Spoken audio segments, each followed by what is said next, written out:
Good to see you this morning. What are you expecting from our market today? Nigel, it should be a great day on the Australian share market, and quite a significant one.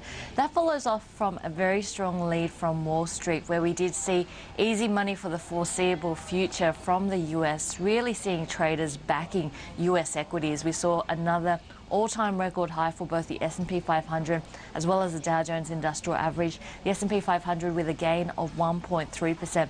That means our SPY futures here up by 0.8%.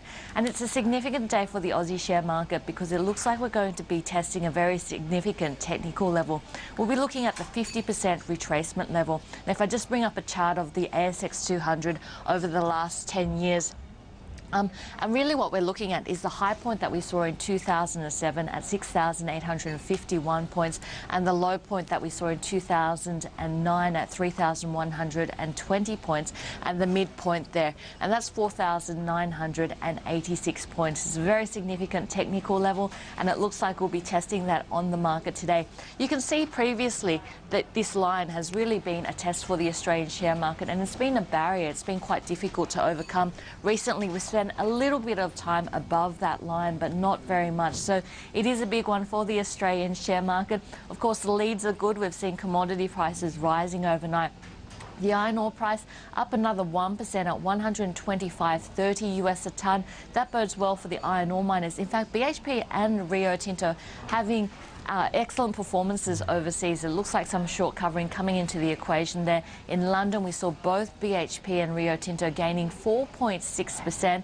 And in New York, we saw an even stronger performance with BHP up by 6.1% and Rio Tinto gaining 6.9%. So it does look like that material sector is really going to burst on the Australian share market today. Add into the mix, we saw gold prices up by 2.7%, copper prices up by 2.6%, and it looks like it's going to be a great day for those miners.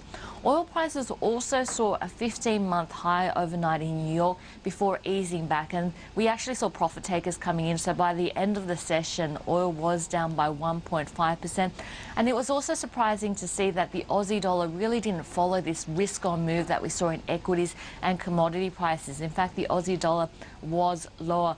One of the things we'll be watching during the Asian session very closely is China's market. Yesterday, we did see short covering in the emerging markets, and that means the Shanghai Composite was up by 3.2%. We'll be seeing whether we do see continued support there today. And of course, on Monday, it's going to be a big day for China with GDP numbers out. So all in all, it does look like it's going to be a big day on the Australian share markets. We'll be hoping for some extra volumes to be coming in because the last 6 sessions, we haven't seen the Australian market trading over $4 billion worth of stock. So it has been really quiet, even though it's been quite a good week. Yeah, Julie, you did say yesterday it's our 3rd straight sessions of gain. So it does look like we're going to have a good close to the week, given those positive leads as well this morning. What's impressed you this week? It's been a great week. In the week to date, the Australian market is actually up by 2.6%, and amazingly, that's the 3rd consecutive week of gains. So although it has been quite volatile and doesn't feel like it's been a great market, it is actually the 3rd week of gains.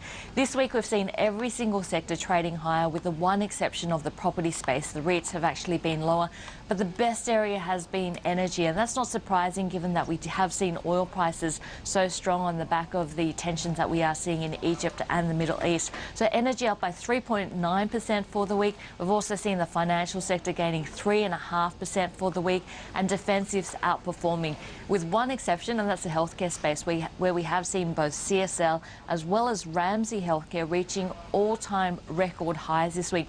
The other area that's been very impressive has been the wealth managers. We've seen stocks like Magellan Financial Group up a massive 12% for the week to date so far, and up a massive 430% in the last 52 weeks. It's not just Magellan Financial Group which is doing well. We've also seen Henderson Group up by 9% for the week and up by 93% for the last 52 weeks. And we've seen Perpetual up 9% for the week and up 83% for the last 52 weeks. So those wealth managers outperforming. But the one place to have been this week is the unconventional gas space. We have seen Link Energy up a massive 37% in the last 4 trading sessions. And we've also seen Buru Energy gaining 22% this week to date so far. So a great week for the Australian share market, and it does look like we're going to finish off on a positive note. Now, talking about specific companies here, RHG, a bit of a bidding war for that home loans group, Pepper and Resimac, both involved. What are you expecting?